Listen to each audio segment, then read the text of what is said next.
Hello everyone, my name is Luke Jeremiah Tambis and this is our group reporting video about the use of IMDG and IMSBC in relation to the carriage of dangerous cargoes.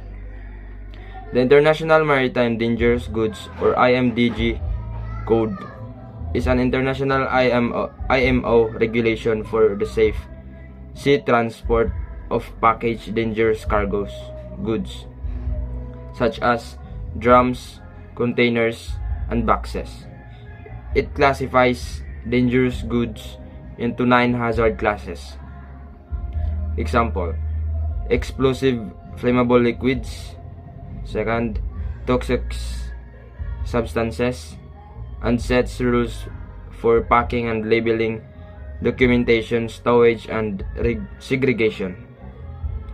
By following the IMDG code, shippers and carriers reduce risk of fire and explosion, chemical reaction, and pollution, protecting crew, cargo, and the maritime environment.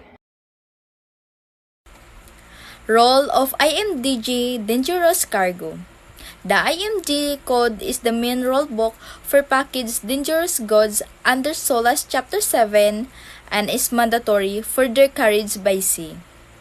Before loading, the shipper must provide a dangerous goods declaration, correct packaging, labels, and stowage instruction so the vessel complies with IMDG requirements.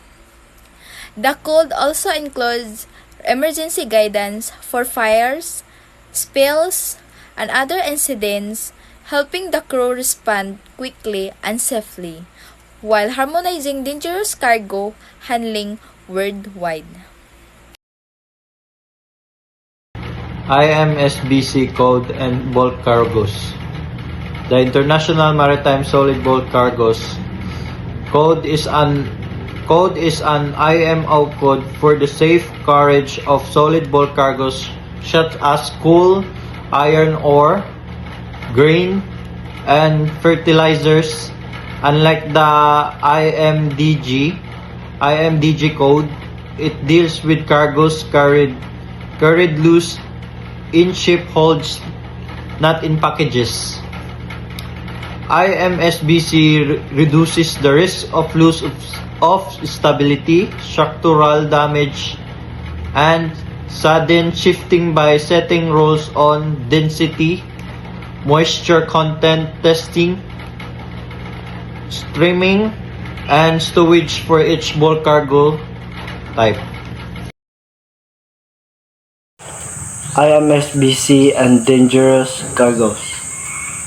The IMSBC code is especially important when solid bulk cargoes have chemical or physical dangers such as self-heating, toxicity, or flammable gas emission.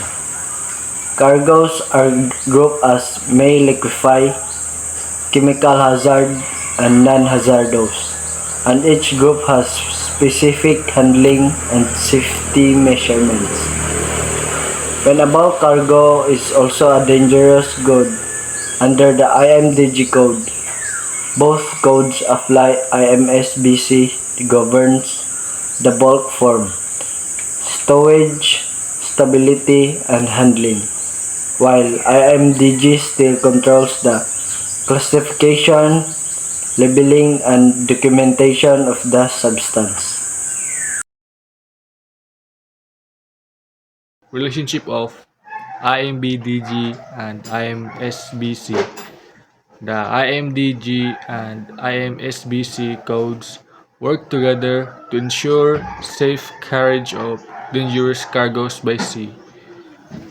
IMDG covers packaged dangerous goods, while IMSBC covers solid bulk cargoes, including some that are also hazardous. Using codes help prevent fires, explosions, liquefaction, loss of stability, and pollution, protecting ship, crew, and the environment during the transport of dangerous cargoes.